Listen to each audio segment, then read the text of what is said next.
mélange, c'est-à-dire que les différents types de concentration que nous avons déjà étudiés dès les premiers chapitres. Ensuite, on peut directement commencer. C'est-à-dire que la séance, on a dit grand A en chimie. Donc, tu vois que à chaque fois, concernant le cours de PC, toujours les moyens conseils pour nous dire il faut toujours apprendre les leçons. Leçon est moins base. Science physique, une petite conseil. Science physique, c'est-à-dire que base de moins quelque chose de court. Voilà. Donc, une fois que on est à jour, encore, à ce cours, on a bien le problème. On peut faire facilement nous venir en moyenne. Même si tu n'as pas compris. Une fois que tu as bien appliqué les leçons, tu peux directement obtenir la moyenne facilement. Donc, on a dit l'exercice 1 concernant la chimie, grande la chimie.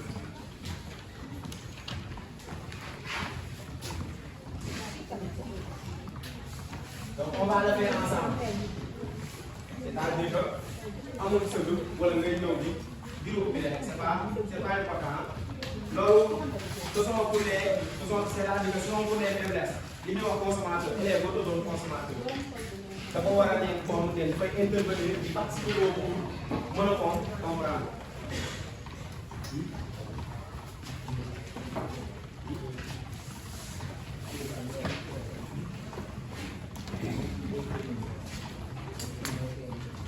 Donc, la premièrement, on a dit de remplacer, concernant l'exercice, remplacer les points par les mots ou groupes de mots qui conviennent. Donc, on va les faire ensemble. Une solution est homogène. Quelle est la nature d'une solution homogène? C'est-à-dire, en parlant d'une solution homogène, qu'est-ce qu'on va remplacer là? Une solution est un mélange. Donc, petit 1, on doit remplacer par mélange. En parlant de mélange, il y a combien de types de mélange? L'autre, qui n'est pas homogène, c'est appelé comment?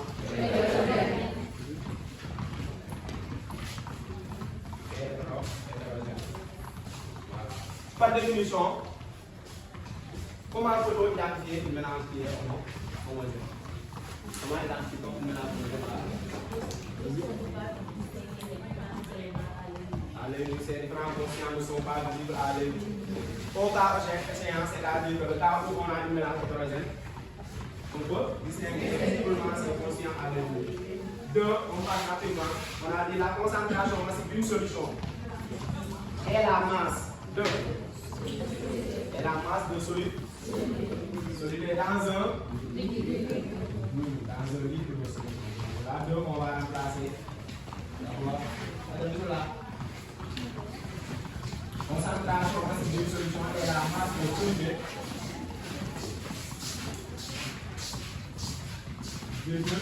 Dans un litre de solution.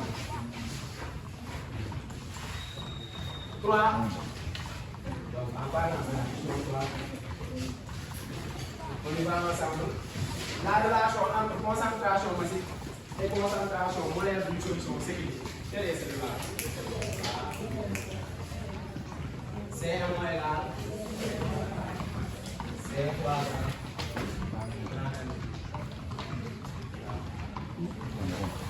Mais souvent aussi, on peut vous demander d'établir cette relation. Le fait de poser la question, donner ces différents degrés d'établir. Si on nous demande d'établir cette relation, on est directement obligé à le démontrer. Voilà. En général aussi, on peut nous demander de démontrer cette relation. Donc, toujours, il faut partir sur la formule de concentration massive d'abord. Par rappel, on sait que concentration massive, comme on a dit tout à l'heure, masse solide dans un litre de solution. Avec, on sait que la masse aussi, c'est équivalent de nombre de moles multiplié par la masse moléculaire. Donc, en remplaçant la masse par cette relation, donc, voilà la nouvelle expression de CM qui va nous dire on va remplacer masse par nombre de moles multiplié par masse moyenne. Ensuite, le tout divisé par le volume. Or, dans cette relation, on voit facilement que cette expression, ça signifie quoi? Nombre de moles sur volume. Concentration, autrement dit, c'est la molarité. Donc, on va dire par là, nombre de moles sur volume coïncide avec la concentration molaire volume. Or, c'est là, nombre de moles sur volume. Donc, en remplaçant, on peut le rééquilibrer de cette forme, nombre de moles sur volume multiplié par la masse molaire pour le faire apparaître plus clairement. Donc, le fait de remplacer nombre de moles sur volume, donc équivalence, d'où on peut dire finalement que c'est on va remplacer nombre de moles sur volume par la concentration C. On va le laisser par masse molaire. On va facilement qui obtient le type de la réponse là. Donc voilà, c'est très facile. Donc là, on va dire que la relation s'écrit CM. C'est égal à C fois masse molaire. Donc, quel autre grandeur physique ou bien grandeur chimique est équivalent à CM? CM est équivalent à quelle autre grandeur? Pas d'identification. CM, cette concentration massive est équivalent à quelle autre grandeur? Vous l'avez déjà étudié en quatrième, si vous vous souvenez. C'est la masse volumique. Pourquoi je dis que c'est équivalent? Parce qu'on sait que concentration massive c'est égal à la masse sur volume. Masse volumique aussi c'est égal à la masse sur volume. N'est-ce pas? Voilà, là aussi vous pouvez toujours c'est-à-dire le retenir. Soit qu'on vous donne la masse volumique et qu'on vous demande directement la concentration molaire. Dans ce cas, c'est-à-dire que vous ne devez pas oublier. Ça c'est directement la concentration massive. C'est égal à la masse volumique.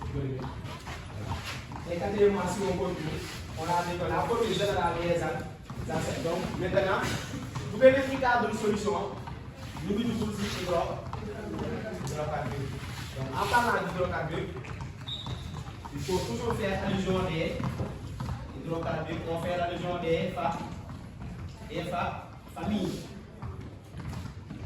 D'abord, qui peut me donner la définition de l'hydrocarbure? Définition de l'hydrocarbure. Encore ça vous fait dire que président de l'hydrocarbure.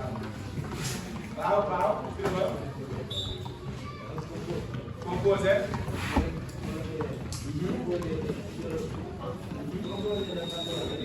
Et hydro, tout à fait normal. Un hydrocarbure, c'est un composé organique composé que des éléments de carbone et de l'hydrogène. Donc, c'est-à-dire que leur formule est. Donc, parmi ces hydrocarbures, on peut noter trois familles. L'un, c'est les alcènes. L'autre, c'est les alcanes. Et enfin, on a les alcanes. Ni condensable. C'est là. Et condensable. Donc, la formule générale des alcènes, comme on le dit, c'est directement on a dit quoi la formule générale des alcènes. Quelle est leur formule générale? C'est CnH2. Voilà. C'est CnH2. Donc, voilà, par rapport au contexte, on va répondre ensuite pour continuer à synthèse de l'hydrocarbure. La formule générale des alcènes, c'est CnH2. Et celle des acides. C'est les acides qui est le premier de la deuxième moins.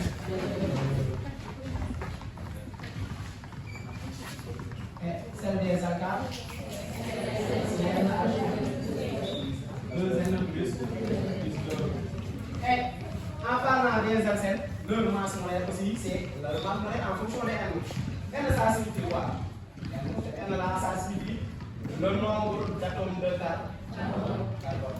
2N, ça signifie le nombre d'atomes d'hydrogène. Donc, si vous voulez exprimer la masse molaire de cette alcène en fonction de N, c'est combien? C'est comment dire? La masse molaire de l'alcène en fonction de N, c'est combien? C'est pas vraiment la peine de le démontrer, c'est dans le groupe. Et celle des alcanes, c'est 14 plus 2. En pour les racines, c'est 14 moyen. Et on constate que tous ces familles-là, anciennes, alcanes et acides, ce sont des hydrocarbures. C'est quel type de corpus? Ce sont des corpus gazeux, ce sont des gaz. Et en parlant de gaz, vous savez que toujours, on peut calculer toujours la masse molaire d'une gaz par quelle formule? La masse molaire d'une gaz en fonction du densité. Il existe une relation qui lie la masse molaire et la densité pour les gaz, uniquement pour les gaz. Quelle est cette relation? Masse molaire égale masse molaire en fonction de densité pour les produits gaz. D multiplié par 20. Masse molaire, c'est densité multipliée par 20. C'est pas une division, c'est une multiplication. Avec D, ça signifie quoi la densité? Mais là, c'est valable que pour les corpus gazeux. Je vais mettre une flèche là. Ça concerne que les corpus gazeux. Donc, on était à la question numéro 4. Donc, à partir de là, on doit toujours maîtriser que lorsqu'on est dans une hydrocarbure, ou bien lorsqu'on veut exploiter une hydrocarbure, voilà les différentes familles alcanes, acides et alcènes. Formule générale de l'alcène, c'est CN2M, accompagné de sa masse molaire 14N. Elle qui signifie quoi? Le nombre d'atomes de carbone. Et celle des alcanes, c'est CN2N plus 2, sa masse molaire c'est 14N plus 2. Enfin, pour les acides, leur formule générale c'est CN2N moins 2 et leur masse molaire c'est 14N moins 2. Donc, continuons ensemble. 5, on a dit que. Les gars, on va les faire ensemble. AL2O3 est la formule de l'alumine.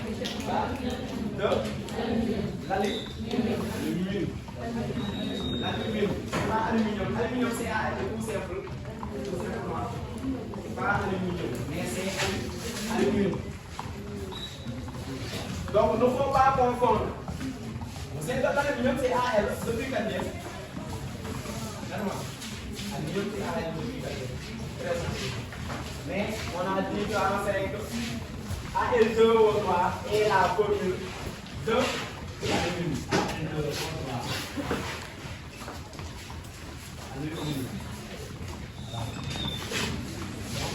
AL2O3 est la formule de l'alumine.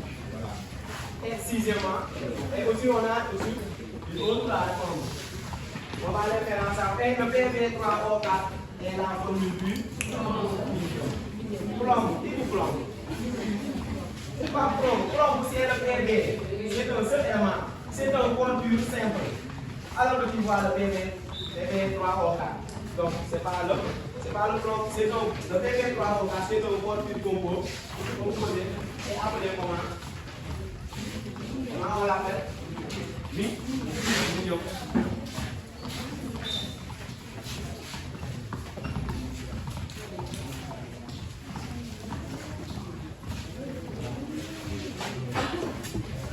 Donc, PB3O4 c'est l'aluminium. Donc, si on a aussi l'autre exemple, le PB2O3, on l'appelle comment? Le massico. Le massico.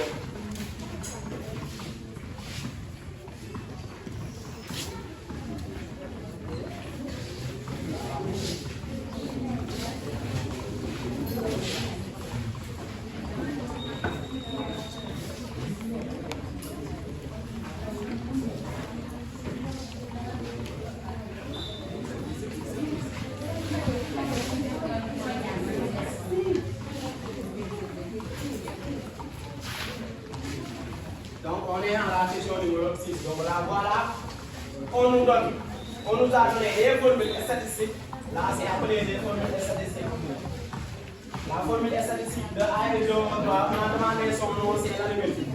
Et la formule statistique du PB3O4, on a demandé son nom, il répond tout simplement c'est l'aluminium.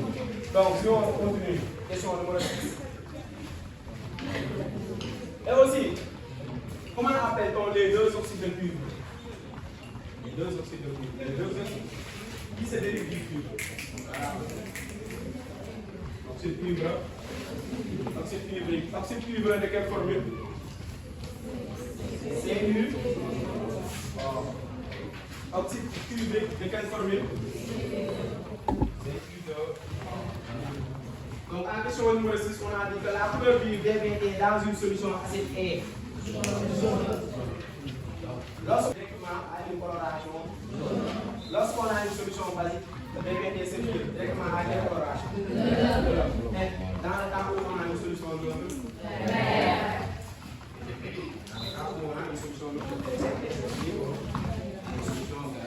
donc là, pour répondre à la première partie du question 6, la couleur du VVT dans une solution acide est jaune.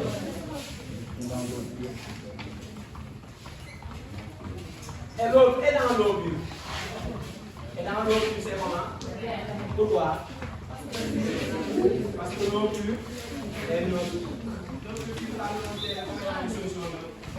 Donc, forcément, la coloration pour une solution acide versée dans de l'eau pure, cette coloration est toujours verte. Et aussi, cela est valable pour une solution basique. Même si on avait disposé d'une solution basique.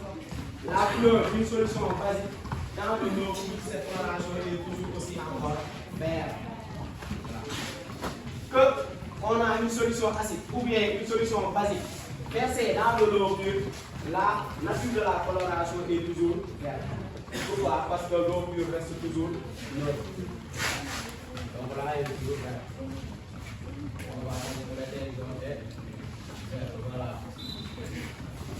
Donc voilà l'objectif, c'est-à-dire que une synthèse par rapport au grand A de l'exercice 1.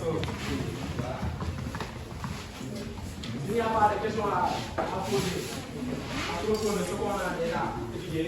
On peut passer directement suivant l'exercice 2.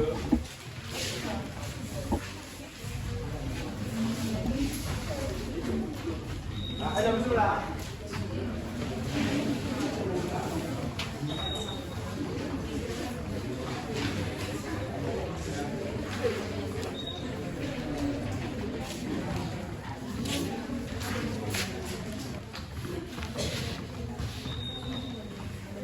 Gimana deh, Mbak?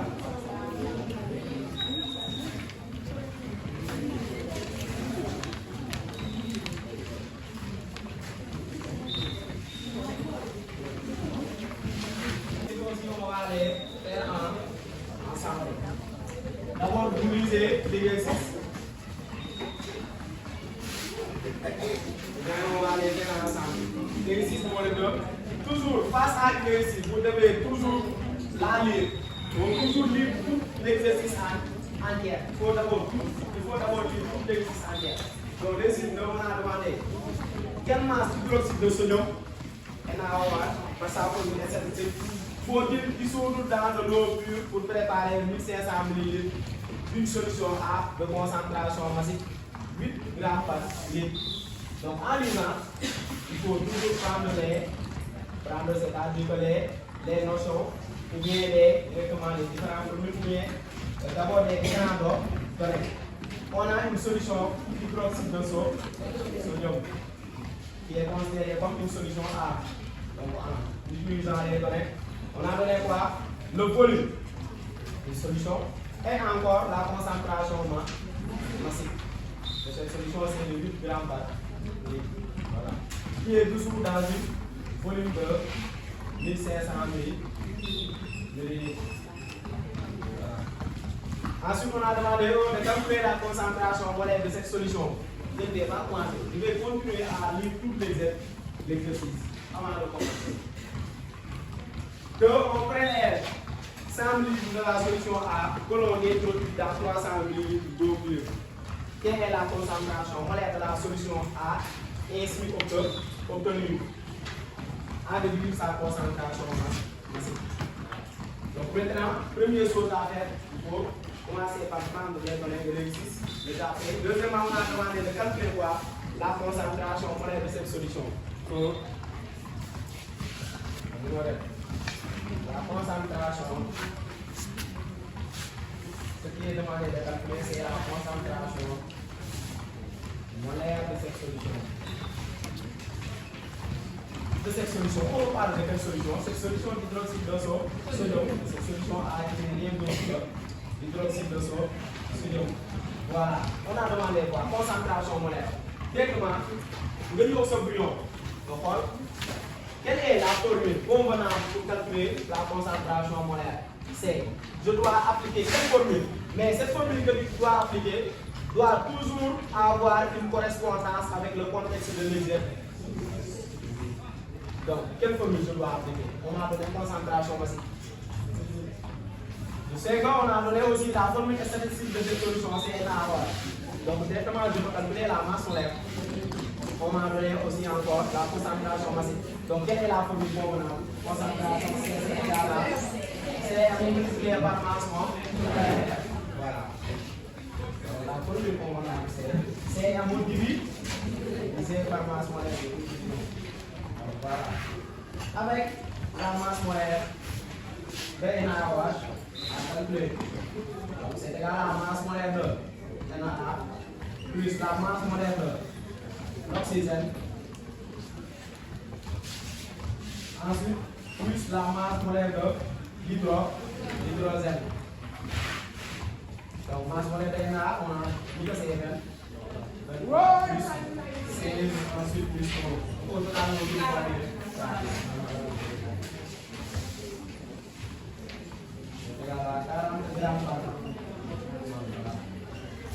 voilà la masse molaire de l'hydroxyde de sodium. Donc une fois qu'il y a tous les données de l'exercice, on va appliquer numérique et l'application numérique est bien calculée.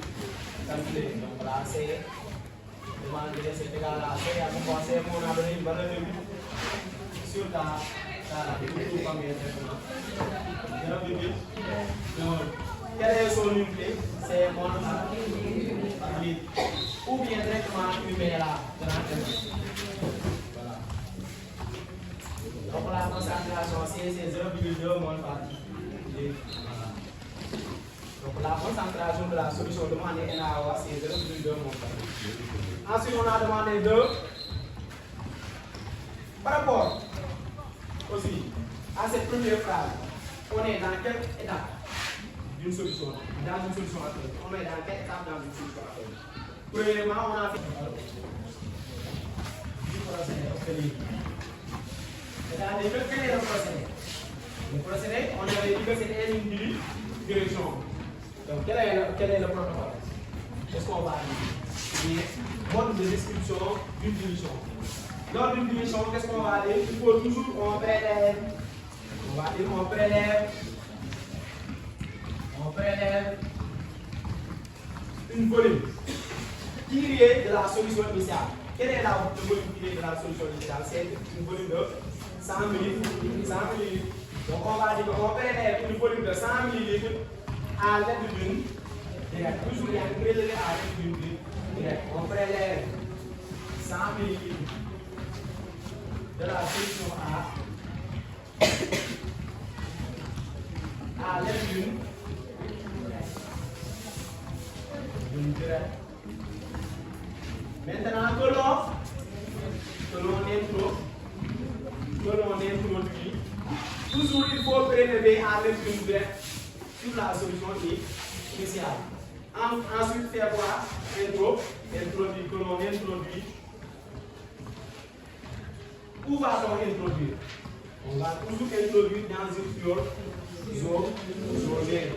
Que l'on introduit, toujours on prélève à l'aide d'une directe. Après le prélèvement, on introduit dans une fiole jaunée. La fiole jaunée contient toujours le volume de la solution finale. Mais la directe contient toujours le volume de la solution initiale prélevée. Il faut bien retenir. La directe contient toujours le volume de la solution initiale prélevée. Mais la fiole jaunée contient toujours le volume de la solution finale. Donc on va dire que l'on introduit dans une fiole jaunée. Fiole jaunée toujours contenance volume finale prélevée. Dans une fiole jaunée 2. Contenance combien de litres la volume final direct. Volume final c'est combien? Parce qu'on va préciser le volume de cette fiolzosé. On a dit, quand on introduit dans une fiolzosé 2, cette fiolzosé a combien de litres?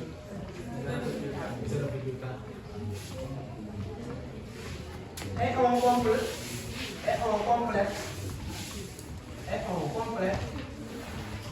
Et on complète avec de l'eau distillée pour. On complète avec de l'eau distillée jusqu'au trait de zone. Voilà, donc voilà, jusqu'au trait de zone. Toujours c'est la même méthode. Lorsqu'on nous demande de décrire le protocole d'une division, on va dire qu'on prélève une volume, mais tirée de la solution initiale. On prélève 100 ml parce que c'est ces 100 ml qui est tiré de la solution initiale à l'aide d'une greffe. Maintenant, après prélèvement, il faut toujours introduire tout dans une fiolzosé. Or, cette fiolzosé doit toujours contenir le volume de la solution finale. Je précise aussi. Après l'introduction, on va continuer, on complète avec de l'eau jusqu'au trait de zone. Donc voilà l'objectif de l'exercice numéro 2. Donc s'il n'y a pas de choix, dans l'eau pour préparer c'est 1500 ml de la solution pour préparer et dans la 1500 ml. C'est le volume de la préparation. Et aussi la concentration c'est donnée d'une valeur de gramme par. Donc, en calculant la masse, quelle est la formule qu'il faut établir pour se mettre au contexte? Quelle est la relation ou bien la formule convenable pour le calcul du masse après avoir les données de concentration massive de la volume? Quelle est la formule convenable? Donc, quelle est la formule convenable? Concentration massive multipliée par le volume.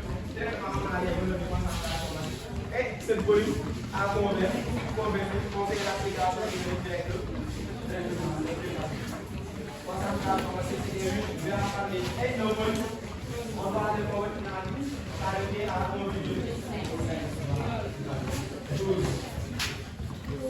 Voilà 12 grammes. Donc voilà la masse manquée. MO c'est 12 grammes.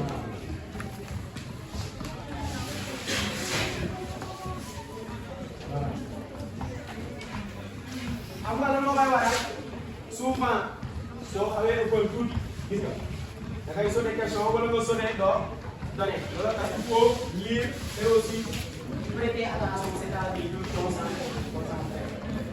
Donc s'il n'y a pas de questions à poser, on va continuer rapidement par rapport au contexte de l'histoire.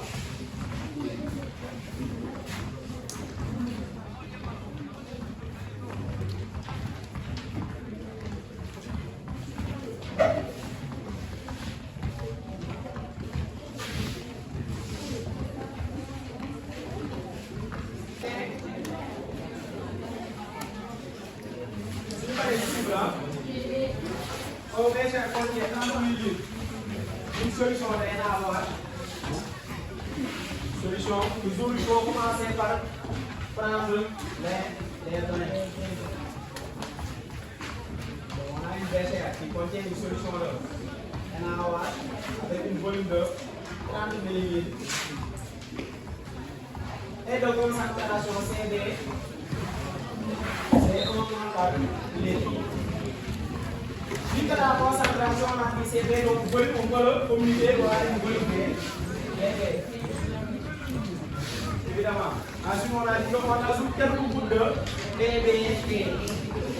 Déjà, BBT, lorsqu'on nous parle de BBT, on sait qu'on a un indicateur coloré. Indicateur coloré.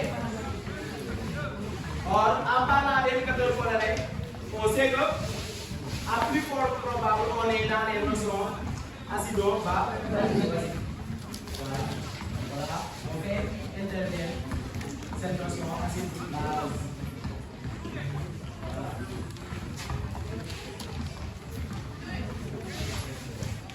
Donc, ensuite, on a dit que, on sait NaOH, d'abord, cette solution NaOH. Quelle est la partie de cette solution NaOH?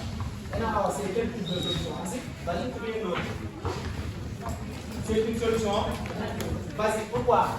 Parce que lorsqu'on fait la dissolution de l'eau, si on fait la dissolution de l'eau, quels sont les ions qui se dirigent de cette solution NaOH? Quels sont les ions qui se dirigent de la solution NaOH? Il faut me dire les ions qui se dirigent de cette solution NaOH. Là, Na plus, OH moins. Voilà.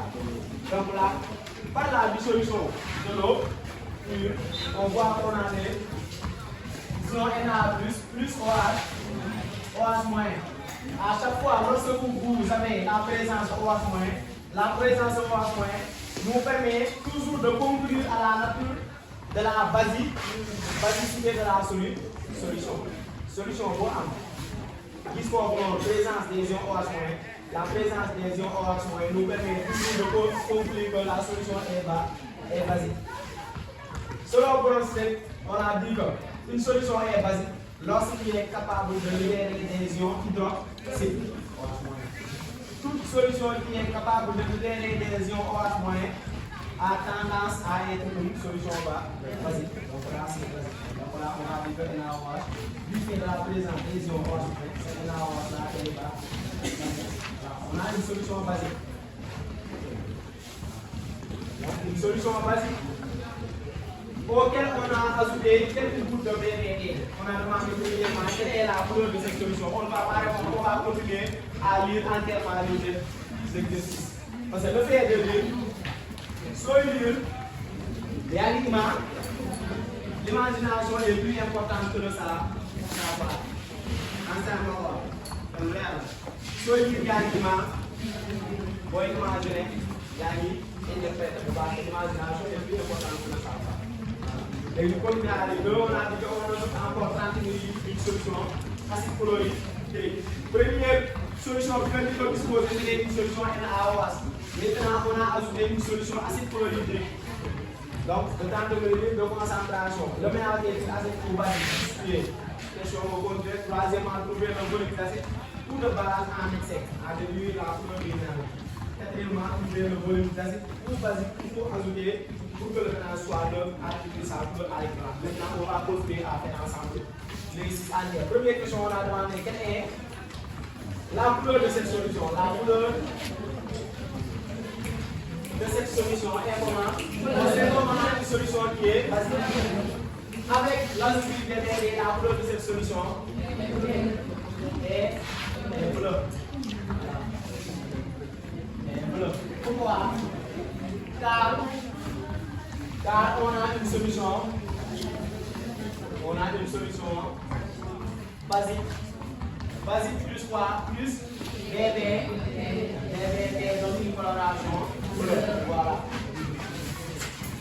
Si on avait disposé d'une solution acide, on l'aurait répondu. Déjà, c'était une solution. Si on avait disposé d'une solution acide, la coloration est jaune. Deuxièmement, on a dit qu'on ajoute. Donc, deuxièmement, on ajoute. On ajoute encore 30 ml d'acide chlorhydrique. Première phase, on avait disposé une solution basique NaOH. Deuxièmement, on a continué à ajouter chlorhydrique. Le volume D, il faut le donner comme BA. Bien égal à combien? 30 ml. Ensuite, et de concentration, c'est CA. Qui est égal à 1,5 mol par litre. Ensuite, on a dit que le mélange est-il acide basique ou neutre? On nous parle du mélange. On n'a pas avec l'image de solution acide chlorhydrique. On a dit le mélange. Pourquoi? Parce qu'on a un mélange entre une base et une acide. On a un mélange entre une acide et une base. On a demandé comme question le mélange est-il acide ou basique?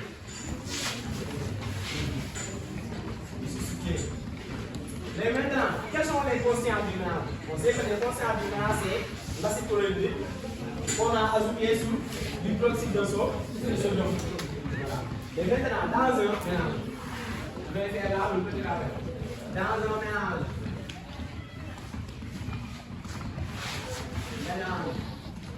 acido-basique,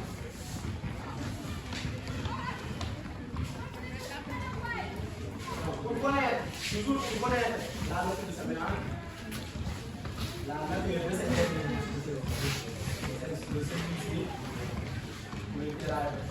pour connaître toujours la nature de celui-ci, c'est-à-dire la nature de ce mélange, il faut toujours, qu'est-ce qu'on doit faire? Comparer. On doit comparer quoi? Qu'est-ce qu'il faut comparer? Les nombres de monde. Ça, c'était le base. Qui est pour le nombre de monde? Mon père, mon ami, gars, beaucoup d'ordre, voilà. Donc, il faut toujours comparer les nombres de monde. Ça, c'était le. Voilà. Ça, c'était le. Donc, trois cas on va dire premièrement, si le nombre de monde de l'acide est supérieur au nombre de monde de base, alors qu'est-ce qu'on va dire? Alors la solution, le mélange du moins, alors le mélange est acide, parce que c'est la solution acide qui a la plus grande quantité de matière. À chaque fois, la plus grande quantité de matière est considérée comme étant, c'est-à-dire la nature du mélange. Donc voilà, alors on va dire la solution, le mélange du moins, c'est le mélange est acide. Donc, si on est là, l'autre cas, si NB est supérieur à NA, donc on va dire que le mélange est acide. Dans le cas où on a l'égalité, NA égale NB, donc le mélange est acide. Donc dans ce cas, vu qu'on est dans le cas du mélange entre une base et une acide, on a demandé de vérifier la nature de ce mélange. Donc, à chaque fois, il faut comparer le nombre de moles d'abord pour voir quelle est la nature de ce mélange. Donc, on va dire comparons le nombre de moles acides et le nombre de moles de base. Donc, avec le nombre de moles acides, Na, C fois V. On va dire CA fois V. Et parce qu'on sait toujours que le nombre de moles C fois V, on fait l'application de directement. Donc voilà, quelqu'un va nous aider souvent le calcul. CA, c'est 1,5 multiplié par volume de CF 10 puissance moins 3. On va le convertir en litre. Quelqu'un pour nous donner le résultat. Contrôle.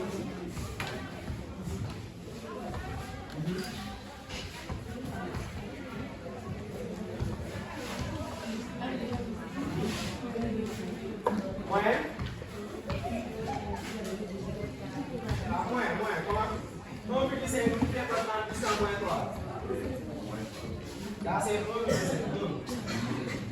Parce que la concentration, c'est des valeurs de 1,5. Contrôle.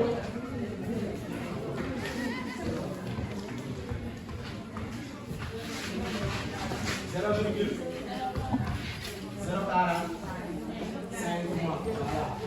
Donc voilà le nombre de moles de l'acide. Parce que notre objectif, n'oubliez pas, c'est de comparer le nombre de moles acide et de base. Avant de comparer les nombres de moles, il faut d'abord les calculer. Et le nombre de moles de base, l'hydroxyde de sodium, c'est CD multiplié par D, DD. Or, on va faire l'application numérique. CD, on va donner une valeur de 1 multiplié par 30 puissance moins 3. 1 multiplié par 30, 10 puissance moins 3. Pourquoi 10 puissance moins 3? Parce que je vais le convertir en litres. Ça me donne combien?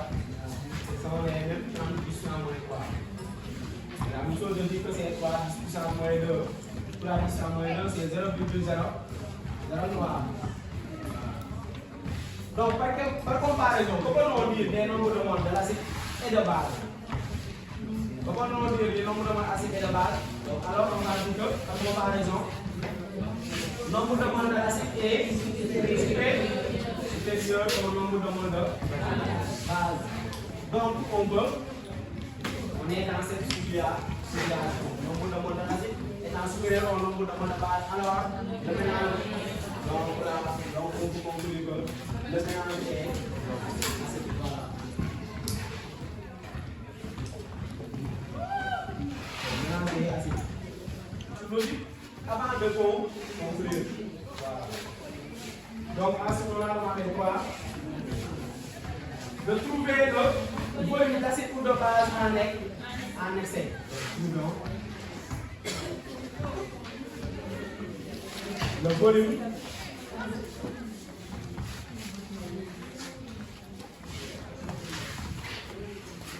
d'acide ou de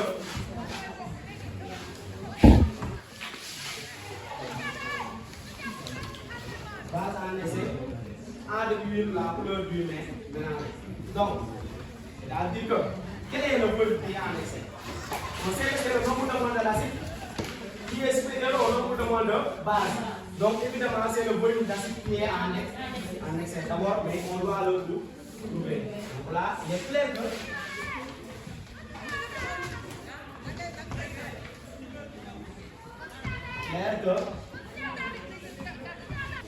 le volume B base BD est égal au volume d'acide. Donc, les volumes sont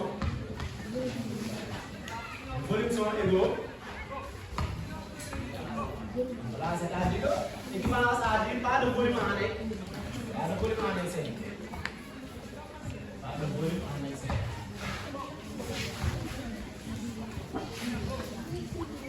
Pourquoi? Parce que pour qu'il y ait du volume en excès, il faut certainement que l'un des volumes doit être supérieur à l'autre volume. Dans ce cas, tu vas effectuer le différence. Voilà. Ensuite, on a demandé d'identifier le couleur du mélange. Donc, puis, disons le couleur du mélange. La couleur du mélange. Pour la couleur du mélange, on va se baser sur la molécule du mélange. Or, on avait dit que le mélange était comment? On a demandé depuis la couleur aussi du mélange. Du mélange. La couleur du mélange dépend toujours de la nature du mélange. Quelle est la nature du mélange? On avait dit que le mélange était acide. Donc, quelle est la couleur? Le mélange étant acide.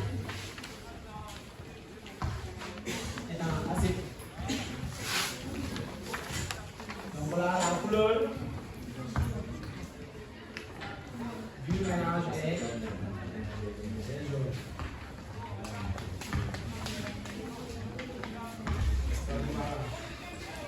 Donc la question numéro 4, dernière question.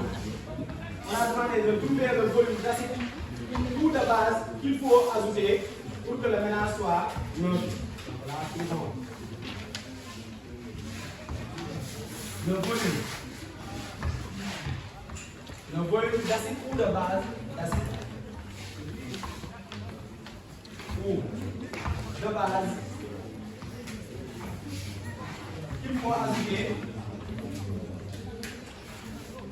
Il faut ajouter pour que le mélange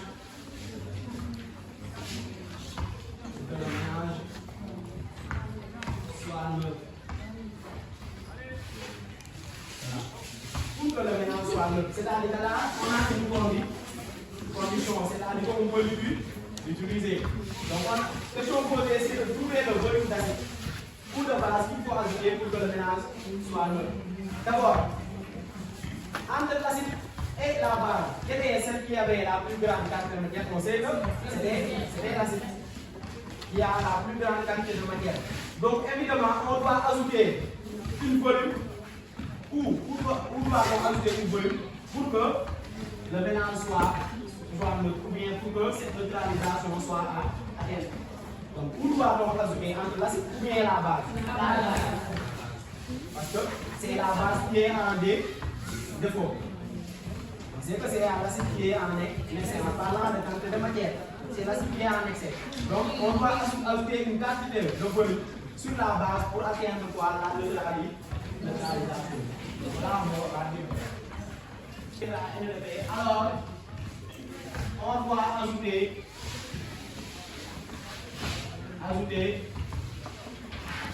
une volume sur la base. On a fait volume base ajouté. Pourquoi? Pour atteindre la neutralité. la neutralisation.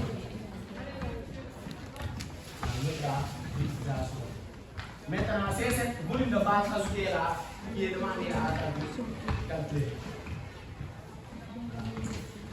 Donc, on va se baser sur le principe de la neutralisation. À la neutralisation, qu'est-ce qui se passe? Neutralisation, ça veut dire quoi? À la neutralisation, en partant de la matière, directement, on va dire les produits. À la neutralisation, qu'est-ce qui se passe? Suivant les quantités de matière d'acide et de base. Nombre de moles, acide égal au nombre de moles. À la neutralisation, les nombres de moles, acide et de base sont dans des proportions stoichiométriques, c'est-à-dire que sont égaux. Nombre de moles acide est égal à nombre de moles de base. Donc, nombre de moles acide, on a dit que c'est CA fois B, DA.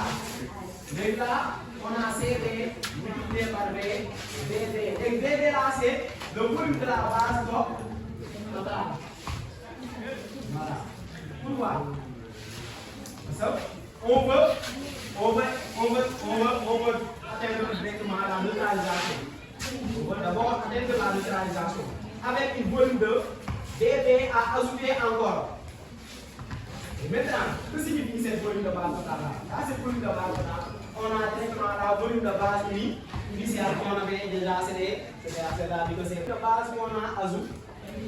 Donc, dans cette volume de base totale, ça figure le volume de base ajouté et le volume de base initiale qu'on avait. Voilà. Donc, on va calculer d'abord le volume de base totale. Voilà, le volume de base totale. C'est là, CA multiplié par DA, le tout sur C, CD. Parce qu'on a demandé le volume à ajouter. Si tu as le volume à ajouter, alors qu'il y avait déjà une volume initiale, c'est évident d'avoir une volume totale qui est considérée comme étant une volume finale. On a demandé le volume à ajouter. Et on voit que c'est évident qu'il y avait une volume initiale de cette base. Donc, forcément, on aura à avoir une volume de base qui est totale. Cette volume de base totale, c'est considéré uniquement comme une volume de base finale. Pourquoi il faut considérer le volume de base finale? Parce qu'on a une volume de base initiale, on va pas y ajouter là. N'est-ce pas? On avait disposé d'abord une volume de base de 38 000 et on a ajouté encore une volume de base inconnue. Donc c'est évident qu'on a une volume de base totale. Maintenant, je vais d'abord calculer cette volume de base totale. Maintenant, si on a cette volume de base totale, je peux en déduire le volume de base ajouté. Maintenant, comment en déduire le volume de base ajouté après avoir calculé cette volume de base là? Comment on peut en déduire le volume de base ajouté après avoir calculé ce volume là? Qui va me donner l'expression? Volume ajouté, c'est tout égal à quoi? Volume ajouté, c'est tout égal à volume ajouté, c'est égal à volume final moins volume fini. Voilà la formule qui correspond directement à la réponse du volume de base ajouté demandé. Volume de base ajouté demandé, c'est le volume de base total qui est final moins le volume de base initial. Donc on ne peut pas calculer directement le volume de base ajouté sans pour autant calculer le volume de base final. Maintenant, je vais faire l'application numérique de cette volume de base finale qui est totale.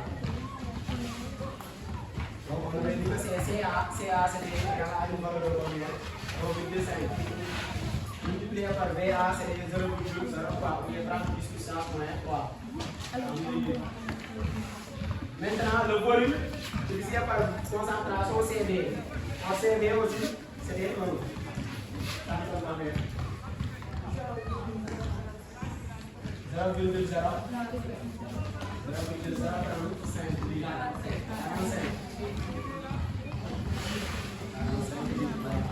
Voilà le volume de base total. Et maintenant, on a demandé le volume de base ajouté pour le biais de cette formule.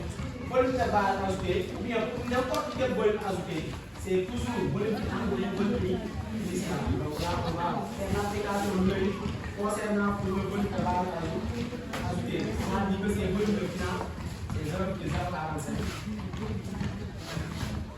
Moins volume fini, initial, volume de base initial, c'était égal à combien? C'était les 30 minutes, autrement dit, c'est 0,03. Autrement combien? 0,0. Voilà donc le volume qu'il faut ajouter pour atteindre la neutralisation. Très simple. Lorsqu'on vous demande une volume à ajouter pour atteindre la neutralisation, d'abord il doit vérifier dans quelle solution que tu dois ajouter cette volume. C'est-à-dire que c'est toujours la solution qui est en défaut que tu dois ajouter une volume. Donc on voit que c'est la solution basique qui a la quantité de matière la plus petite. Donc on voit que c'est la solution basique qui est en défaut. Donc il faudra ajouter là-bas une certaine quantité de volume pour atteindre la neutralisation. La neutralisation, ce qui va se passer, c'est que les nombres de l'eau se concernent. Ainsi, on met la formule CA égale à CD fois VB.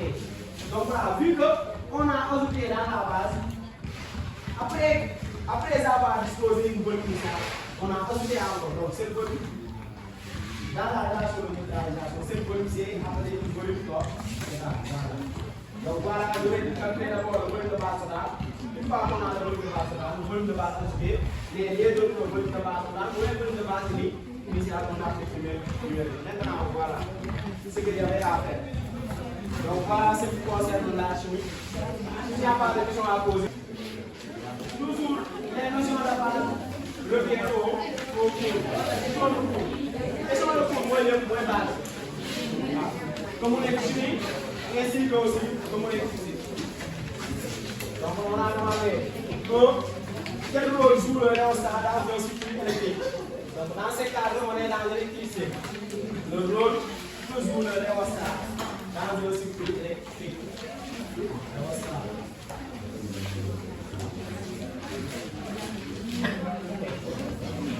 Donc voilà, c'est une question de rôle. Qui peut me demander quel est le rôle que joue le réostat dans un circuit électrique?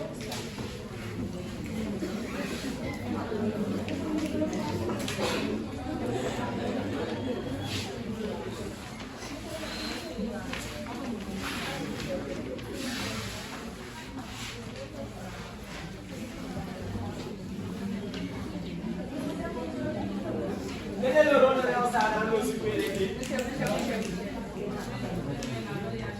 La variation du courant électrique. Donc c'est-à-dire qu'il permet de modifier l'intensité du courant électrique.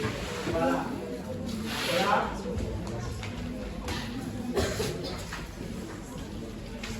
Il permet de modifier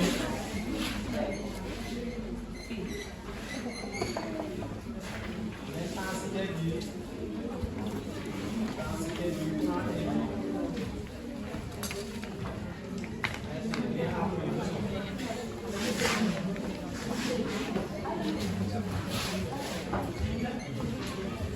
Donc là, on a dit que de A, le moteur est une unité de puissance ou une unité d'énergie. C'est une unité de puissance. Donc là, moteur, une unité de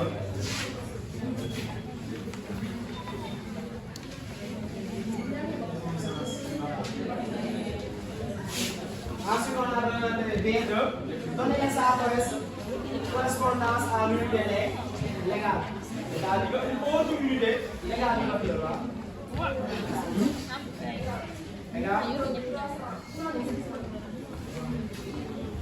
Sa correspondance à l'unité légale. C'est-à-dire une autre unité de la puissance.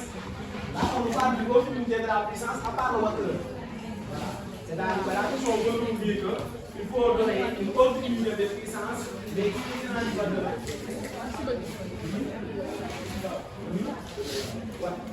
seulement une puissance, mais ça correspond à l'unité légale.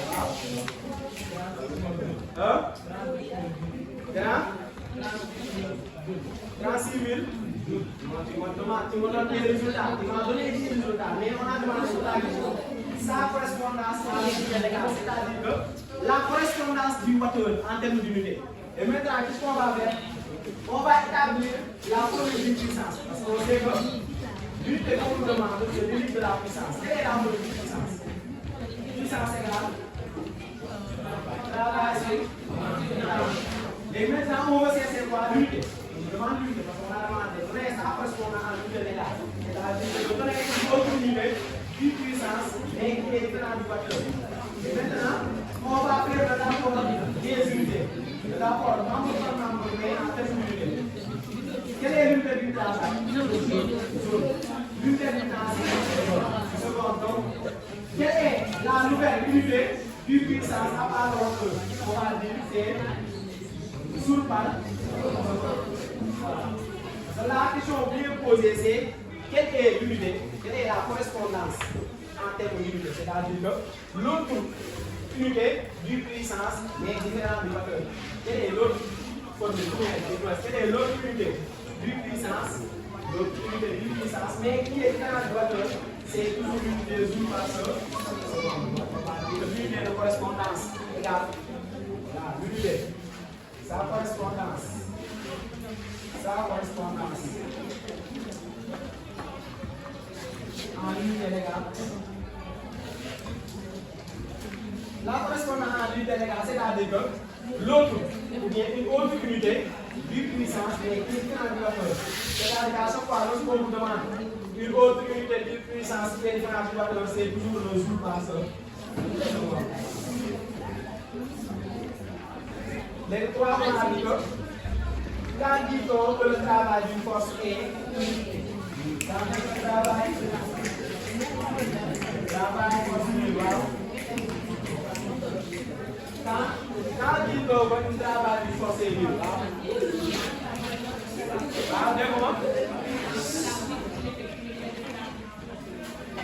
Perpendiculaire, voilà. Lorsque la grande action d'une force est perpendiculaire au déplacement. La grande action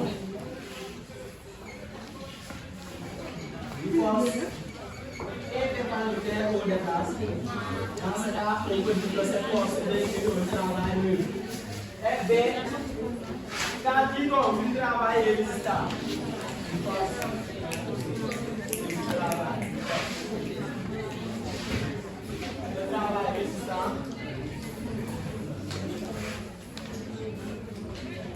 Une force effective du travail résistant quand dans ce cas-là, tu as l'action d'une force.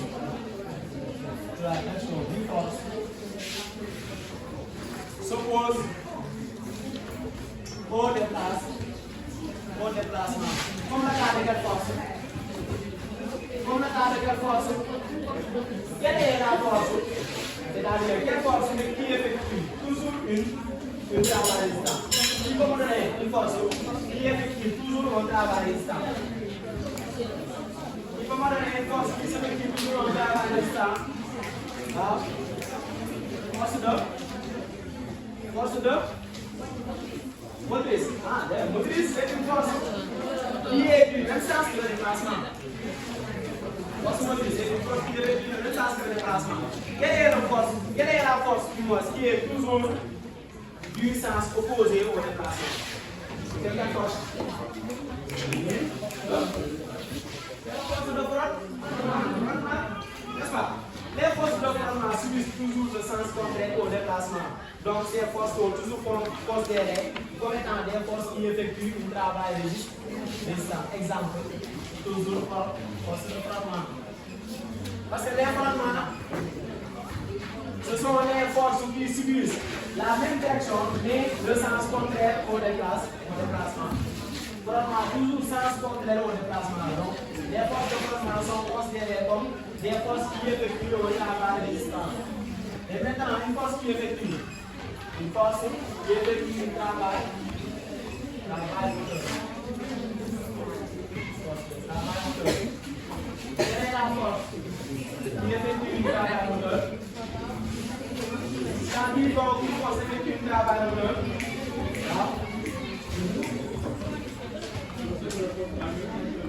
ça c'est le déplacement.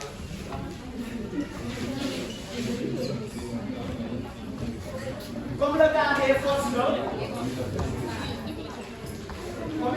comme le gars des forces, comme le gars des forces, donc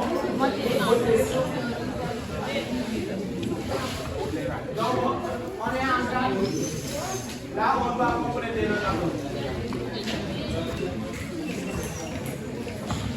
Tu vois, il faut y avoir une solution. Soit il y a une solution. 1h30 la baissée, on y a une solution. Normalement, 1h15, on a fait que quelques étapes. Normalement, on y a une solution. C'est sur le coup, on est au souvent.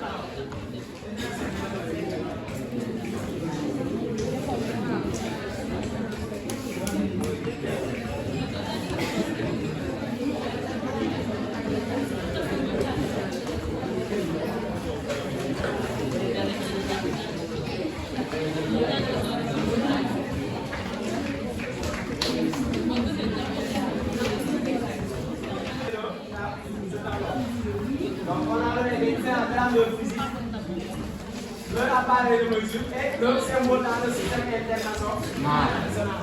Donc voilà, première fois, premier fois, on a dit, ça là, résistance électrique, là, résistance électrique.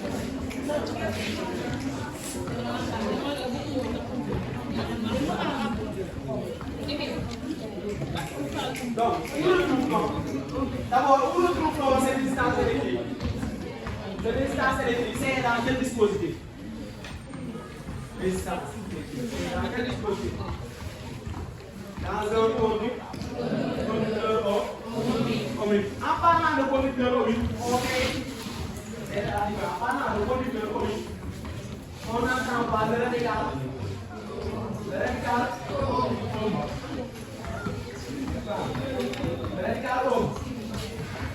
c'est le radical là, c'est-à-dire que nous fait passer à la loi.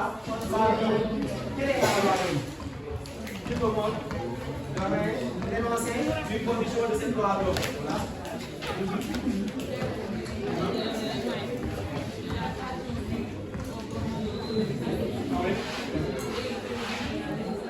La résistance. C'est-à-dire que la tension du corps du conducteur et le produit de la résistance électrique et de l'intensité du haut. Donc on peut dire que la tension et l'intensité U et I sont proportionnelles. Quel est le coefficient de proportionnalité? Il faut me donner le coefficient de proportionnalité de cette tension. En disant que U et I sont proportionnels. Quel est le coefficient de proportionnalité? Le coefficient de proportionnalité, c'est souvent, à partir de cette loi, on peut vous donner, c'est-à-dire que souvent, on vous donne un graphe à exploiter, c'est-à-dire que la tension U en fonction de l'intensité I. U égale F de I, c'est-à-dire que c'est la loi pour vous qui définit la tension en fonction de l'intensité. Or, cette courbe va se dériver de cette relation. U en fonction de la tension, on sait que la tension U c'est en ordre et l'intensité I sera en abscisse. Donc, forcément, ce qui est évident, c'est qu'on va obtenir une droite. Mais quelle nature de droite peut-on obtenir à partir de cette relation? En considérant que U, c'est l'axe des droites et l'intensité I, c'est l'axe des abscisses. Donc voilà, quelle est la nature de cette droite? Quelle nature exacte du droite pour obtenir? En parlant de nature du droite, on a deux types de droite. L'un a été étudié à côté de l'autre, on le fait déjà fait en croisé. Quelles sont les deux natures de droite? Droite. Ce qui est étudié en quatrième, c'est quel type de droite? Linéaire. Et l'autre type c'est AT. Maintenant, le fait, à partir de cette relation, U égale NI. Exemple là. Donc souvent ça arrive. U en fonction de l'intensité I. Donc, U égale NI. Donc c'est-à-dire que si ça n'est pas tracé, une droite. Qui définit la tension en fonction de l'intensité I. Quelle est la nature de cette droite? Cette droite est une droite qui est comment? Linéaire. Linéaire, pourquoi? Parce que une droite linéaire passe toujours par le valeur yi. Voilà, on va dire U égale à I. Pourquoi? Parce que une droite linéaire. Droite linéaire, on va donc avant de la cette relation, c'est cette relation est à partir de là. Mais l'autre relation qui est à I, c'est à partir directement du coup. Donc, tu suis. Là, il faut aussi les complètement calculé. Parce qu'on va nous donner les différentes valeurs de la tension U et les différentes valeurs de l'intensité I. On va demander quoi? De calculer quoi? La résistance R. On va demander forcément, on va demander de calculer la résistance R. Maintenant, à partir de ces deux relations, du suivre. Mais A, ça signifie quoi? A. D'après cette relation R, A, ça signifie quoi? Coefficient de vecteur de la place. Donc, et maintenant, qu'est-ce qu'on peut tirer par analogie? À partir de ces deux relations, on sait que c'est la même tangente U égale U, ça c'est évident. Donc, delta de U sur delta de I. Et maintenant, on va calculer delta de I. Donc, supposons qu'il faut prendre deux points de là pour me dire point B, A, point B. Mon point B, A dafay am valeur intensité. Je tuddee ko I par exemple. Point B bi tamit am valeur intensité, je tuddee ko I2. Point A bi day am valeur de tension, je tuddee ko U1. Ça correspond à I1. Point B bi day am valeur de tension, je tuddee ko U2. Et maintenant, pour calculer A, c'est très simple. Donc, on a dit R égale à phi de durée. N'est-ce pas? Bi, relation bi par graphe, tu vas tenir relation bi directement c'est dans le cours, dans la RI. Donc on a tiré graphiquement que A égale M. Et on sait que A c'est le coefficient de vecteur. Pour le calculer toujours, lorsqu'il y a une courbe droite, comme on est à ou à la linéaire, si on va calculer le coefficient de vecteur, toujours il faut prendre la variation de l'autre sur la variation de l'abscisse en prenant d'abord deux points de la courbe. Point et supposons que ñaari point là de A et B. Donc on va dire delta de U. Variation de U, ça va dire quoi? U final moins I initial. U final moins U initial. Donc voilà la droite. Point B moins point I initial. Parce que mon là je vais B moins point I final. Les variation de tension. Variation de tension, ça veut dire que tension finale est l'autre. Moins tension initiale. Voilà les deux points. Voilà le point initial, voilà le point final. Maintenant, on va prendre U final moins U initial. Tension finale, c'est égal à combien? Moins U2. N'est-ce pas? Donc, delta de U, c'est toujours U final moins U initial. Delta de I, moins I final moins I initial. Les ñaari points yi dañu jël lu neex. Point bi ngeen ko jox daal mooy initial bi mujj mooy doon ci final. Léegi maintenant on va dire que là on va calculer U final c'est combien? Voilà le point final. Tension c'est combien? On a posé comme U2. Donc on va dire là c'est U2. Moins point initial c'est là. Sa tension correspond à quelle valeur? U1. Moins U1. Sur intensité. I final moins I initial. Point final mooy ça correspond à quelle intensité? I2. Day nekk à moment. Moins l'autre, I initial c'est I. Bon, boo lire ci graphe point bi valeur bi ko xam directement I1 bi ci graphe. Boo lire ci graphe bu nekkoon réussite da lay jox ay valeur I2 nga jël valeur graphique I2 valeur U2 nga jël valeur I1 nga jël valeur maintenant fi applique cette relation. Voilà. Et genre bi muy ñëw dina bëri. La variation de tension en fonction de l'intensité. Qui pile bois, voilà. Alors c'était une petite parenthèse.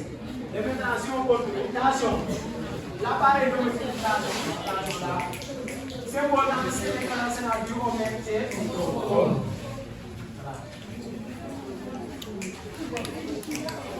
Attention, l'appareil de multiplication permet de mesurer les tensions, c'est le bon. Est-ce qu'on peut dans le système international? Et l'autre, on a la A, ça définit en ampère. Donc l'appareil de mesure, c'est quoi? Ampère. Voilà. Grandeur physique, c'est donc voilà. Donc, maintenant, c'est qu'on a demandé de choisir la bonne réponse. Qui vous l'a dit? Choisir la bonne réponse.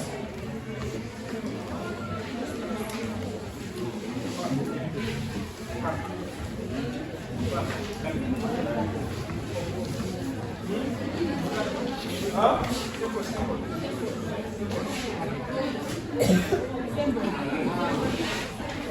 Son symbole c'est non? Comment on le note?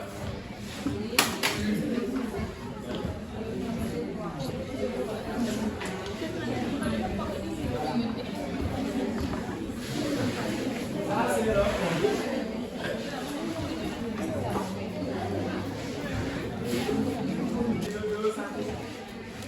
soit tu connais moi. Il y a des gens qui disent que nous avons des gens qui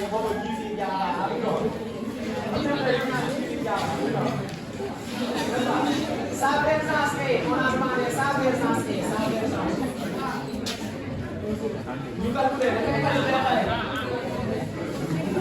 donc, nous suivons. Quelle est la formule qui peut nous permettre de calculer la présence?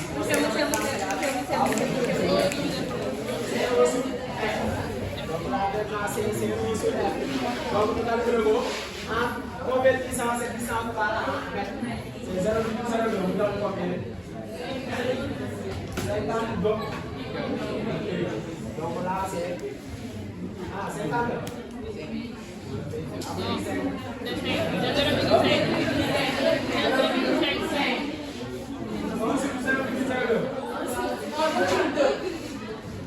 Là c'est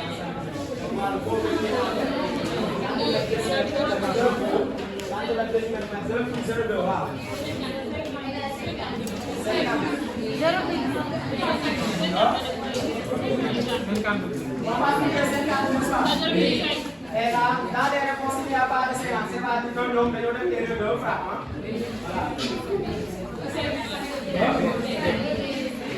Mais en 5 lañ joxe 10 ak 0,5 doo def A déglu doo def A doo def B doo def C doo def 50 parce que ñoom ñoo def E voilà donc là c'est 50 donc voilà léegi on va la distance qui sépare deux foyers qui correspond de 500 000. Donc, quels sont les deux foyers? Quels sont les deux foyers? Foyer objet.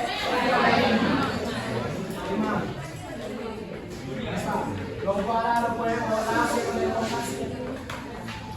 principe. Les distances minimales, c'est égal à combien? La distance là, c'est égal à 50 000. Et on sait que voilà ce qu'on appelle distance mort. Et que ces deux distances sont équivalentes. C'est la même longueur. Mais maintenant, on va demander quoi? La distance qui sépare la distance focale et la distance focale. Donc, ce qui est là, moi, la distance focale. Et 5 sur 2, ça va nous donner combien? 2,5.